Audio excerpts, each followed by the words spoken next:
akan membahas beberapa isu yang menjadi sorotan terutama dengan pergerakan IHSG yang akhir-akhir ini tampaknya cukup lesu ya, meskipun memang pada 2 hari perdagangan lalu ditutup menghijau, namun kemarin ditutup terkoreksi. Apa sebetulnya sentimen yang membuat pergerakan IHSG ini cukup tidak semeringah seperti dengan beberapa pekan yang lalu?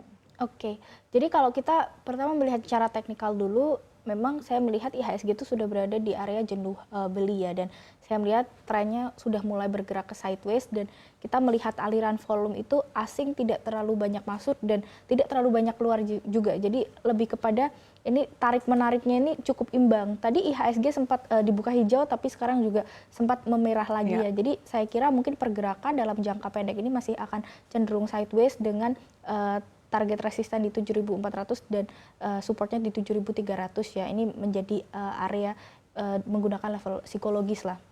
Untuk mempertegas Mbak Tasya, berarti kalau dari proyeksi Anda melihat sejumlah sentimen yang ada, begitu yang tadi juga sudah Anda sebutkan tadi, apakah memang di sisa pekan ini kita punya hari ini dan juga esok begitu, mengingat cukup pendek gitu ya di pekan betul, pekan ini merupakan pekan yang cukup pendek. Bagaimana kinerja IHSG? Apakah ada kemungkinan bahwa IHSG berhasil mencatatkan kinerja positif di sisa pekan ini?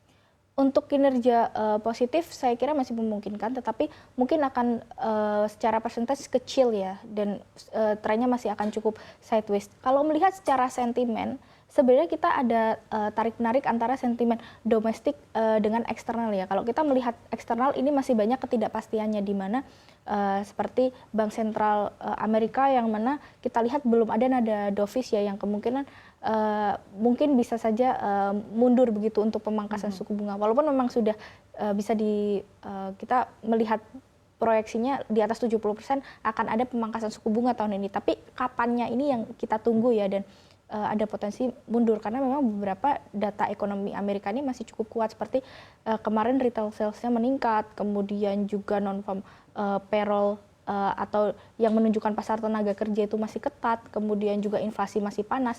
Selanjutnya di Jepang juga kan mereka menaikkan suku bunga untuk pertama kalinya dalam 17 tahun. Ini tentu akan masih menjadi resiko untuk pasar keuangan kita secara keseluruhan.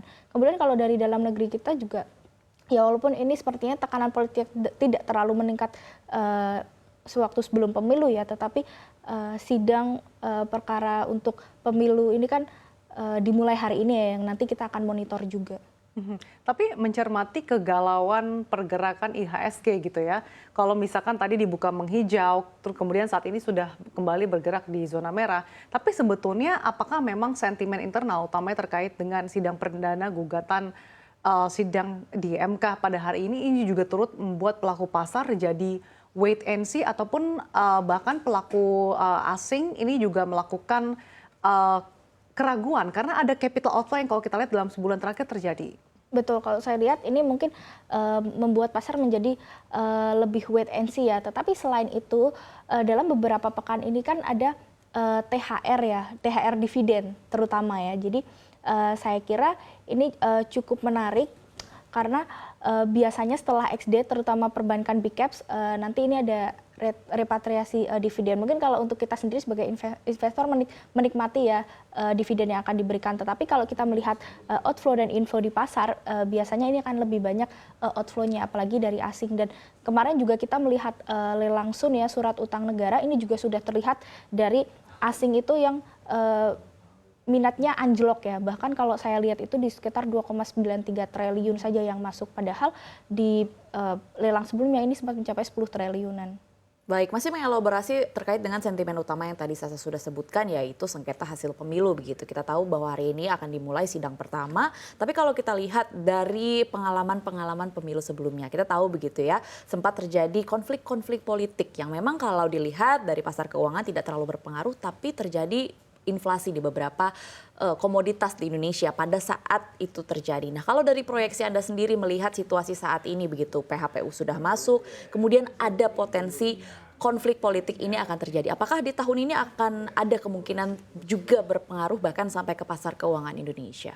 Oke, sebenarnya kalau kita melihat secara historis ya, setiap kali ada sengketa tentang pilpres, ini tidak disetujui ya oleh MK. Jadi saya kira sebenarnya ini tekanannya ke pasar belum terlalu besar begitu ya, karena pasar saat ini lebih berfokus pada di bulan Ramadan ini ya, terutama ini memang kita punya neraca dagang juga kemarin kan sempat surplusnya susut cukup dalam ya, kita punya impor kan juga cukup besar, apalagi ini sudah terlihat beberapa kenaikan di komoditas terutama pangan begitu. Jadi mungkin concern pasar lebih bergerak ke arah situ, tetapi kita tetap perlu memonitor bagaimana geraknya PHPU ini, apalagi sidang perdana kan dimulai hari ini. Jadi mungkin kita perlu memonitor lagi lah untuk ke depan di pasar yang pendek ini mungkin belum akan terlalu terlihat ya di pekan ini, tapi mungkin di pekan depan bisa. Oke, lalu bagaimana Anda melihat dengan pergerakan rupiah yang bahkan akhir-akhir ini semakin melemah dan bahkan menyentuh 15.800? Apakah dengan kombinasi sentimen eksternal ini juga akan membuat